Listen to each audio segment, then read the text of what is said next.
Et bonjour tout le monde, on se retrouve pour la 9e lecture linéaire qui est sur Vénus Adagiumène de Arthur Rimbaud dans son recueil de poèmes L'Écaille de Douai, publié en 1870. Donc c'est la première de l'objet d'étude, la poésie du 19e au 21e siècle avec le parcours associé Émancipation créatrice.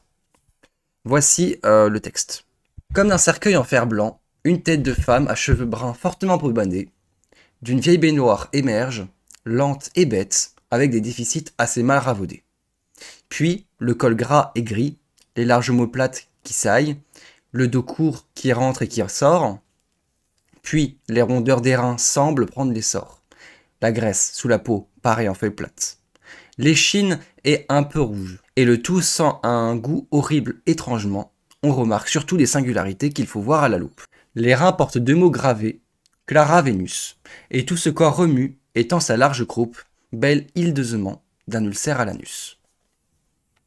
Donc ce texte est plutôt choquant puisqu'il va réussir à faire rimer Vénus et anus, donc faut le faire quand même. Arthur Rimbaud est né en 1854 et mort en 1891. Il va fuguer pour la première fois en 1870, puis une deuxième fois plus tard. Il sera surnommé l'homme aux semelles au vent par Baudelaire. Lorsqu'il évoquait sa démarche poétique, Baudelaire utilisait parfois une métaphore en disant qu'il prenait de la boue pour en faire de l'or, en utilisant de la poésie. Donc on peut dire qu'il associe beauté et laideur. Dans ce sonnet de 1870, intitulé Vénus Adagiumène, extrait des Cahiers des Doués, Rimbaud utilise le mythe de Vénus, universellement connu, pour écrire l'un des poèmes considérés comme les plus provocateurs de la littérature française. En effet, il se livre à une véritable parodie en proposant ainsi une nouvelle poésie. Donc en problématique, nous pouvons nous dire en quoi cette parodie cherche-t-elle à provoquer le lecteur grâce à un langage nouveau en marge de la poésie traditionnelle. Donc ce texte se sépare en 4 parties, ce sont les 4 strophes. Donc tout d'abord nous avons l'immersion de la tête, puis nous avons le torse, nous avons l'échine et nous avons la croupe. Tout d'abord, en général, puisqu'il y a des trucs généraux à dire. Donc tout d'abord, nous avons le champ lexical du corps qui est très présent durant tout le poème. Une tête, cheveux, col, dos, rein, peau, échine, rein, corps, croupe et anus. Comme c'est une description très vivante, on peut aussi parler d'hypotypose, c'est-à-dire des descriptions précises, on croirait y être. C'est également à contrebalaison puisqu'on blâme le corps de la flamme. Toutes ces valeurs dans son poème sont inversées puisque par rapport à la déesse Vénus, qui est la déesse de la beauté, ici, on décrit une déesse de la laideur. On parle de la naissance, alors qu'ici, il s'agit de sa mort, puisque nous avons un cercueil en fer blanc. Normalement, Vénus a une belle chevelure blonde, une peau blanche et des proportions parfaites, alors qu'elle est réellement décrite avec des cheveux bruns fortement pomadés, avec une peau gris-rouge et avec des difformités au corps, dans les singularités. La description est de dos, mais la peinture est de face. Première partie, donc première strophe, l'immersion de la tête. Donc cette strophe s'ouvre avec une comparaison où il y a un seul comparant qui est dévoilé. Ici c'est le comme un cercueil en fer blanc, c'est le cercueil en fer blanc. Nous avons comme, mais nous avons pas, il ressemble à quoi le cercueil? C'est une image insolite qui renvoie tout de suite à la parodie puisque le cercueil est l'attribut de la mort, ce qui fait référence en antithèse avec le coquillage de Vénus, coquillage de naissance. L'utilisation du vert est une teinte plutôt glauque avec le fer blanc de la baignoire. On a ensuite la tête qui apparaît, qui est en contre-roger, avec le roger de femme, qui met en évidence la tête de femme, justement, qui est en rouge. L'expression « les cheveux bruns » forme une antithèse avec, du coup, les cheveux blonds de Vénus, comme on a dit tout à l'heure. Et l'expression « fortement pomadé » avec l'adverbe intensif « fortement » donne un caractère gras et épais à la chevelure. Cette expression, bien qu'elle ne comporte que 2 mots, remplit tout le deuxième hémistiche. Pour info, un hémistiche, c'est une moitié de vers. Dans les vers 3 et 4, le lecteur découvre la scène dans son ensemble. On a donc l'apparition de la vieille baignoire, avec l'adjectif dépréciatif « vieille ». On a l'impression que cet adjectif ne se limite pas à la baignoire, mais désigne également la femme qui en sort. On appelle ça un hypallage, c'est-à-dire l'attribution d'un mot, d'une phrase, qui convient à d'autres mots de la même phrase. Le verbe émerge évoque un surgissement. Nous avons l'expansion du nom qui se reporte à tête, comme lente et bête. Nous avons également le rime tête et bête. Nous pouvons donc associer la tête avec lente et bête. Cela renvoie au mouvement du visage. Nous avons l'expression déficit assez mal ravaudé, qui indique que cette femme essaye de dissimuler ses imperfections, mais sans succès. L'adjectif ravaudé s'utilise pour les vêtements réparés, ce qui est un peu péjoratif pour du coup un être humain.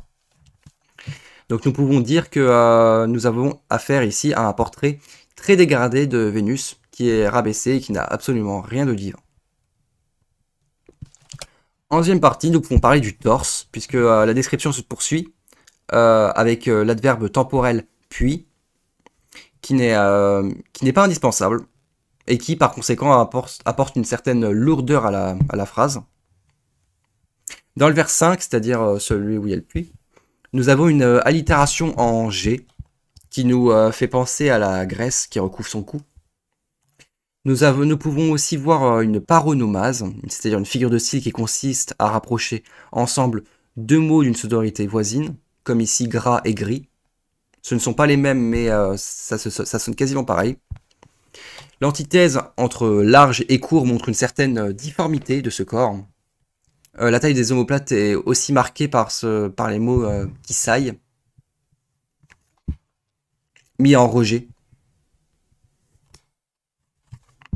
Par rapport au dos, on a une certaine masculinité qui s'en dégage, puisque nous avons des omoplates et saillantes, donc c'est caractéristique normalement d'un homme, et aussi parce que les formes des femmes sont niées, simplement. On a de nouveau l'adverbe temporel puis, qui ajoute encore plus de lourdeur à la phrase, et qui pourrait également faire référence à la lourdeur du corps. Les expressions la rondeur des reins, c'est un euphémisme d'ailleurs, puisque rondeur, nous pouvons dire l'épaisseur, le gras des reins, on dit rondeur pour désigner la grâce du bas du dos. Voilà. Donc nous avons aussi l'expression semble prendre l'essor. C'est une expression ironique puisque elle est associée avec le verbe semble, qui est un verbe modalisateur parce qu'il évoque une certaine incertitude. Donc ici, le poète n'est pas sûr du mouvement que la femme essaie de produire, et donc cela rend son corps lourd et maladroit. Le summum, l'apothéose, c'est quand on parle de graisses qui apparaissent en couche de feuilles plates, ce qui évoque bien sûr une cellulite que la femme a en bas du dos. Donc toutes les imperfections de Vénus sont méticuleusement relevées par le poète, ce qui met l'accent sur l'aspect graisseux de son corps. En troisième partie, nous pouvons parler de l'échine de Vénus. Selon le soleil traditionnel, le tercé, normalement, doit marquer une rupture thématique. Nous ne devons pas suivre l'histoire, en fait, nous devons faire une coupure. Or ici, ce n'est pas le cas, puisque Rimbaud continue sa description en descendant le long du dos de Vénus. Le mot échine appartient au vocabulaire animal, il est très péjoratif, puisque l'on parle d'une femme, c'est une animalisation, donc le contraire d'une personnification. Je trouve qu'il y a deux autres mots dans le texte, bête avant et croupe qui est après dans une autre partie. L'échine est qualifiée de rouge, ce qui ajoute une couleur supplémentaire puisque nous avons déjà le vert, le brun et le gris. Cela ajoute une touche picturale au poème. L'expression « le tout » désigne la femme dans son ensemble, alors qu'elle a été évoquée par certaines parties de son corps. Cet ensemble est associé au sens du goût, puisqu'on qualifie en rejet horrible étrangement, qui est également un oxymore. Et cela renvoie du coup à une odeur repoussante. Le pronom indéfini « on » associe le lecteur à la découverte visuelle, puisqu'on a le champ lexical de vue, remarque, voir et loupe. Et la découverte est nommée singularité, qui sont également en rejet. Et donc les singularités signifient simplement les imperfections. À la fin, nous avons des points de suspension qui laissent le lecteur imaginer. Il doit se faire sa propre idée de ce que sont ces imperfections. C'est une aposiopèse, A-P-O-S-I-O-P, E accent grave, S-E, c'est-à-dire des points de suspension pour laisser le lecteur imaginer. Donc Rimbaud continue le portrait péjoratif de Vénus, en associant le lecteur à cette découverte horrible. En dernière partie, nous pouvons parler en dernière strophe du coup de la croupe. Le regard du poème arrive finalement à la partie la plus intime et on relève l'expression Clara Vénus. C'est un tatouage qui révèle l'identité de la protagoniste. Or, de nos jours, ça a l'air assez normal, mais il faut noter qu'au 19e siècle, les tatouages étaient réservés aux prostituées. Et les femmes qui s'appelaient Clara étaient souvent des prostituées. Donc Rimbaud fait donc une certaine description péjorative de Vénus. Et Rimbaud ne dit pas tatouer, mais graver. Cela peut évoquer deux raisons. Soit il évoque une sculpture, soit il évoque le côté éternel du tatouage. L'utilisation du tiret montre un épilogue au poème, c'est-à-dire une sorte de conclusion. On revient à l'ensemble du corps avec tout ce corps. Ce corps va se faire un dernier mouvement très disgracieux, puisqu'elle tend sa croupe, et la croupe est qualifiée de large, ce qui renvoie à l'obésité. Cette croupe est également qualifiée à l'aide d'un oxymore, bel hideusement, qui montre que le poète associe la laideur à la beauté, transforme la boue en or. La tradition assonnée se termine toujours par une chute. C'est le cas ici, puisque nous avons la chute scandaleuse pour l'époque, puisque Rimbaud fait rimer Vénus et Anus. Étymologiquement, le mot anus, en latin, signifie vieille femme. Donc l'audace de Rimbaud va encore plus loin, puisqu'il parle d'un ulcère, qui est donc une blessure.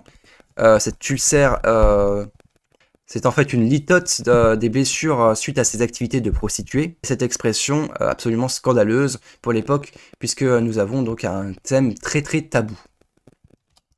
Donc dans cette strophe, Rimbaud prend un plaisir évident à scandaliser le lecteur.